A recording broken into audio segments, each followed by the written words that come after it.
Something happened overnight that the financial media is not going to explain to you properly, and I need you to pay very close attention because what I'm about to show you is 4 separate events that all happened within the same 48-hour window. And when you see how they connect, you'll understand why the next 10 days could be the most important 10 days in the precious metals market in decades. First, silver's volatility index just exploded 60% in a single session. Second, a headline is making rounds across Bloomberg terminals and financial media that I believe was designed to move markets. Third, the Shanghai physical silver market is now pricing silver 20% above its own paper contracts. And fourth, the Federal Reserve just injected $16 billion into the banking system through overnight repos, the second largest liquidity injection since CO. These are not random events. And by the end of this video, you're going to see exactly why they're all connected and why the timing 10 days before COMEX's first notice day on February 27th is not a coincidence. Hey, James here. Welcome to Noble Metals. This isn't surface commentary, it's structural analysis. Silver's volatility has exploded. The CME's 3 0-day implied volatility index, CVOL, tracks expected movement from options, not price. Readings in the teens or 20s imply calm. 40-50 instability, above 100 extreme risk. On February 17th, CVOL surged 60% overnight, while silver trades $74, far below its $121 peak. Normally, volatility peaks at euphoric highs, not after 50% crashes. That CVOL now exceeds prior highs, signals unresolved stress. Leverage hasn't washed out. Risk is concentrated in fewer hands. Institutions, hedge funds, and banks are paying up for protection, signaling that the next move could exceed previous extreme. This is observable structural strain, not speculation. Price alone doesn't show it. Volatility does. Understanding CVOL is critical before reading any chart or headline. It reveals the market anticipates rapid, significant movement, highlighting that silver's current state is abnormal and conditions are far from stable. Volatility is often misread. Retail panics at red candles. Professionals look at implied volatility. When CVOL spikes without a price breakout, it reflects hedging pressure institutions buying protection against sharp moves. A 60% overnight surge is a warning. The market senses instability. After a 50% crash, volatility should fall, leverage should unwind. Instead, CVOL exceeds prior peaks, implying concentrated risk. In commodities, this often means large shorts under pressure. Physical scarcity combined with leveraged positions amplifies volatility. Paper positions can manipulate short-term prices, but structural scarcity persists. Rising CVOL indicates institutions anticipate outsized moves, historically significant ones. Ignoring this metric risks missing systemic stress. Volatility is a thermometer. It shows the tension beneath the surface. Traders who understand it can anticipate potential revaluation, whether through a squeeze or abrupt correction. This is not theory. It's measurable, observable, and actionable. Understanding it separates informed investors from those who rely on superficial price trends. During the volatility spike, Bloomberg ran a politically charged headline. Bitcoin is a bet on Trump's success. Gold is a bet on America's failure. Such framing coincides with market stress to influence sentiment. Silver was absent critical because it is industrially consumed. Solar, EVs, semiconductors, AI, medical devices. Demand persists regardless of politics. Omitting silver reduces attention to the asset whose scarcity challenges gold.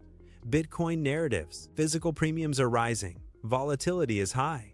Yet media attempts to slow capital flow. Silver's dual role, monetary and industrial, resists political simplification. Timing and narrative matter. Ignoring them alongside market signals would mislead even experienced investors. Gold is near historic highs. Bitcoin trades far below peak. Central banks and sovereign funds accumulate gold, not crypto. Silver's outperforming gold. The gold-silver ratio compresses a late-cycle bull signal. Western silver trades $74, while Shanghai approaches $100, highlighting structural divergence. Paper markets fail to reflect physical tightness. Silver adds industrial demand to monetary pressure, amplifying asymmetry. Arbitrage emerges as a solution, but friction and timing slow correction. Mispricing between West and East signals structural stress ready to resolve. Industrial demand. central bank purchases, and regional premiums combine to generate pressure points. Investors must distinguish structural necessity from political framing to anticipate potential repricing. First notice day, February 27, is a catalyst. Open interest in March contracts far exceeds vol inventories. Normally, rollovers manage this, but confidence erodes as volatility spikes and premiums widen. Chinese markets are closed for Lunar New Year, temporarily halting physical buying. Western suppression can continue briefly, but reopening creates arbitrage incentives with $25 plus price gaps. Converging stressors, concentrated shorts, limited physical supply, and high open interest produce structural pressure. Market outcomes could be violent regardless of direction. Understanding this alignment is key to predicting imminent movement. Western futures at $74 contrast with Shanghai physical near $100. This $25 gap signals real-world scarcity. Shanghai contracts tie closely to physical settlement. Premiums indicate strong demand. Arbitrage should close gaps, but logistics, export rules, and temporary closures impede it. Historical precedent shows sustained premiums precede upward repricing. When China reopens and premiums remain, physical accumulation persists while Western paper prices appear calm. This structural disconnect drives volatility and sets the stage for rapid price discovery. Roughly half of silver demand is industrial: solar, EVs, semiconductors, medical devices, electronics. Unlike gold, embedded silver cannot be recovered quickly, creating scarcity. Strong industrial demand combined with leveraged short positions intensifies imbalance. Inventory drawdowns show in spreads, lease rates, and premiums before price.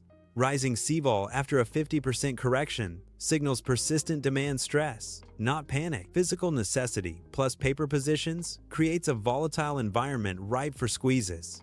India often acts as a swing buyer. Price dips trigger surging imports due to cultural and industrial demand. After January's drop, Indian physical trades are strong, even as futures lag. Global metal flows are delayed by logistics, customs, and holidays, causing Western prices to misrepresent scarcity. China and India absorbing supply simultaneously can make paper markets appear calm until delivery stress emerges. Small global market size amplifies moves. Moderate flows can create outsized volatility. Physical accumulation in Asia intensifies divergence from Western paper pricing. Silver experiences sharp moves around key events. Margin adjustments, contract expirations, and low liquidity holidays. Thin liquidity allows small contract volumes to disproportionately move prices. Smash windows, U.S. closures, and reduced Asian participation concentrate liquidity, letting leverage positions dominate. Margin-induced suppression is temporary. Strong physical demand invites accumulation. Observing absorption versus abandonment reveals structural stress. Rising volatility during these periods suggests anticipation of further moves. Paper can influence short-term direction but cannot suppress fundamental scarcity. Historical patterns show markets refusing to calm after forced selling often produce outsized moves once structural constraints assert. Silver reacts to global liquidity cycles, fiscal deficits, rising rates, and backdoor liquidity repo facilities. Emergency injections, balance sheet adjustments support leveraged institutions. CVOL at 115 and compressed gold-silver ratio indicate late-cycle hedging and instability. Fed interventions suggest banks with short positions rely on emergency liquidity. Precious metals often price ahead of policy shifts due to perception of liquidity. Silver's industrial and monetary duality magnifies sensitivity. Macro stress and liquidity perception amplify volatility, separating paper from physical value. COMEX March contracts total 400 ounces. Vaults hold only 98 m. If even a fraction opts for delivery, a short squeeze is likely. Elevated volatility and first notice day create a narrow, critical window. Chinese and Indian buyers offline compress arbitrage timing. Historically, unfulfilled futures create explosive volatility once physical demand returns. Concentrated shorts, delivery obligations, and global scarcity collide over the next 10 days. Understanding the difference between physical ownership and paper promises is crucial. Shanghai physical at $99 contrasts with COMEX paper at $74. Indian ETF and industrial demand further absorb supply. Regulatory and export restrictions slow arbitrage. Reopening may trigger west-to-east flows, forcing paper prices higher. Past cycles show persistent premiums plus concentrated shorts lead to violent repricing or delivery failures. The divergence between tangible metal and contracts is a key signal of imminent volatility and structural pressure. Investor sentiment amplifies cycles. Bloomberg frames gold as anti-American, discouraging retail accumulation. Fed liquidity supports shorts, creating an illusion of stability. Yet CVOL spikes and high premiums reveal true stress. Misaligned sentiment and scarcity can trigger rapid, extreme moves. Traders ignoring structural demand risk being trapped. Those observing paper versus physical divergence gain advantage. Market psychology interacts with physical constraints, intensifying volatility and accelerating price moves. First notice day, February 27, compresses delivery risk. Chinese buyers return February 24, leaving 3 days for requests and arbitrage. Open interest exceeds available metal, combined with industrial demand, premiums, and leverage shorts. Systemic pressure is extreme. History shows tight markets produce violent discovery events. Short covering and arbitrage can spike prices well above expectations. Paper cannot indefinitely satisfy physical demand. Timing ensures volatility and structural realignment. CVOL at 115, Shanghai at $99, COMEX $74. Fed liquidity, anti-gold narratives, and first notice day combine to create extraordinary stress. Physical demand dominates. Paper supply cannot meet obligations, and shorts are leveraged. January's crash suppressed prices but didn't resolve structural constraints. Silver stands at a crossroads. Paper may adjust violently, or delivery failures expose shorts. Recognizing paper versus physical distinctions in key event timing, especially China and India flows, is critical. The market is shifting from financialized contracts to physically constrained, industrially essential metal. Physical holders are best positioned.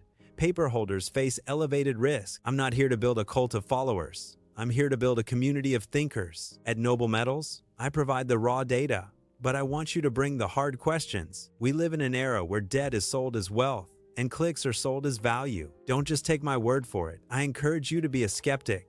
Check my sources, challenge the mainstream narrative, and verify every claim I make. Because at the end of the day, a truth you've discovered for yourself is far more valuable than any hype or financial trend. Real gold is rare, but real truth is rarer. Let's find it together. This is Noble Metals. I'll see you in the next one. Stay skeptical. Stay informed.